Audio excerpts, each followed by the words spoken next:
Buenas chiquillos, en este vídeo voy a hacer un ejemplo de un ejercicio de continuidad, ¿vale? Para que vean cómo debemos realizarlo de forma justificada, de forma correcta. Bueno, antes de empezar voy a comentar un poco los dos fundamentos teóricos en los que nos vamos a basar para justificar las respuestas que vamos a dar cuando afrontemos un ejercicio de continuidad, ¿vale? El primero va a ser el conocimiento que tenemos sobre la continuidad de las funciones elementales, ¿vale? Aquí lo voy a repasar, ¿vale? La primera tipo de función elemental son las funciones polinómicas de este tipo, ¿vale? Que tenemos que saber que son continuas en todo R, ¿vale? No tienen ningún punto de discontinuidad. El segundo tipo de función son las funciones racionales, que son cocientes de polinomios y van a ser siempre continuas, salvo los puntos en donde el denominador se hace cero, ¿vale? Cuando el denominador se hace cero, no será continuo. Tenemos que ver qué tipo de discontinuidad tiene en esos casos, ¿vale? Puede ser evitable o puede ser de salto infinito. Las terceras son las funciones racionales, ¿vale? Que nos encontramos con problemas cuando el denominador se hace negativo. En esos puntos, justo donde el denominador se hace negativo, tenemos que estudiarlas a ver qué tipo de discontinuidad nos encontramos. El tercer tipo son las funciones exponenciales, ¿vale? Que también son continuas en todo R. Recordad, ¿vale? Que coordenar el eje Y en el punto 1. Son continuas en todo R. Las funciones logarítmicas, la inversa de la exponencial, que son continuas en todo R positivo, ¿vale? Tenemos que estudiar justo cuando el valor, la función que está dentro del logaritmo se hace cero. En ese punto tenemos que ver qué discontinuidad nos encontramos, ¿vale? En caso de funciones compuestas, por varias funciones, ¿vale? Y por último, las funciones trigonométricas, tenemos la función seno y coseno, que son continuas en todo R, y la función tangente, que presenta discontinuidades en pi medios y en todos los múltiplos de pi medios, ¿vale? En menos pi medios, en pi medios, en 3 pi medios, etc. De forma periódica presenta discontinuidades, en este caso presenta asíntotas verticales en ese punto, ¿vale? Con discontinuidad de salto infinito.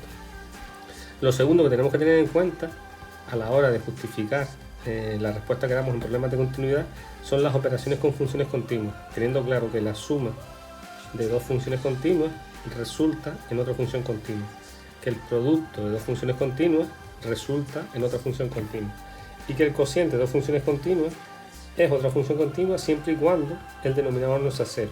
En los puntos donde el denominador es cero tendremos una discontinuidad y tendremos que estudiar de qué tipo de discontinuidad se trata. Después de este repaso rápido vamos a hacer un ejemplo que se ve mucho mejor, ¿vale?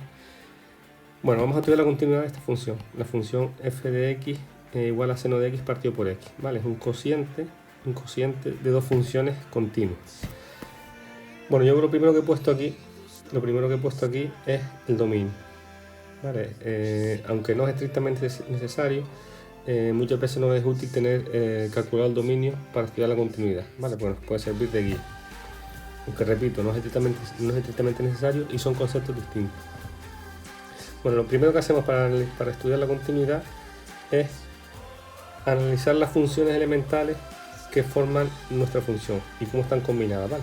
Nuestra función está formada por una función trigonométrica, el seno de x, que es continua en todo R, y está dividida entre otra función, una función que es polinómica, que también, por ser polinómica, es continua en todo R.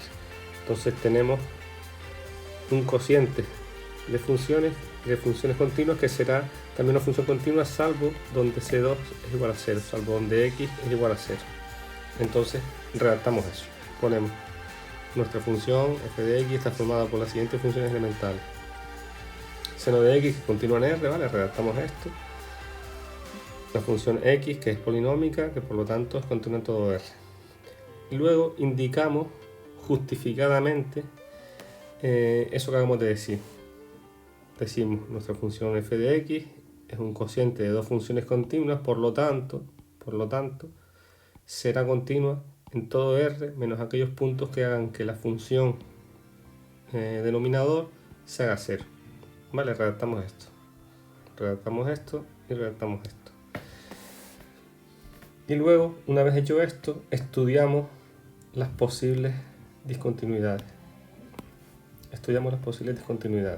Vale, en este caso no va a ser posible, es una discontinuidad con total seguridad, que es en x igual a 0.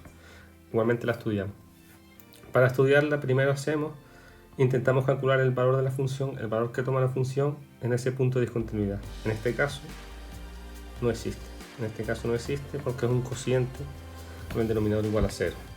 O sea, no existe la imagen de la función en ese punto. La función no se puede calcular en el punto 0. Y luego calculamos el límite de la función cuando x tiende a ese punto que estamos trabajando, cuando x igual a 0. ¿Vale? Voy a hacer en pequeñito aquí el límite. Este límite. El límite cuando x tiende a 0 de seno de x partido por x es igual a 0 partido por 0. Determinación, por lo tanto aplicamos L'Hopital. Y tenemos que eso es igual que el límite cuando x tiende a 0 de seno de x partido por x es igual al límite cuando x tiende a 0 del denominador, de la derivada del numerador dividido entre la derivada del denominador, y esto es 1. Vale. Entonces tenemos aquí ya que el límite cuando x tiende a 0 de la función es 1. Vale, por lo tanto es un valor finito, por lo tanto nuestra discontinuidad que presenta es una discontinuidad evitable en x igual a 0. Vale, escribimos esto, tal y como está aquí. Bueno, esta función que acabamos de estudiar, que acabamos de analizar, es la función seno de x partido por x, que es lo que se conoce como la función sin de x. Vale, es una función muy interesante, se utiliza mucho en ingeniería y tiene una forma tal que así, algo parecido a esto. Vale, tiene un punto de discontinuidad, justo en x igual a 0, una discontinuidad evitable. La función sería algo tal que así. Bueno, les hago un ejemplo más de ejercicios y se los pongo, ¿vale? Con funciones a trozos y algún otro más, para que puedan hacer la tarea el fin de semana. Bueno, chiquillos.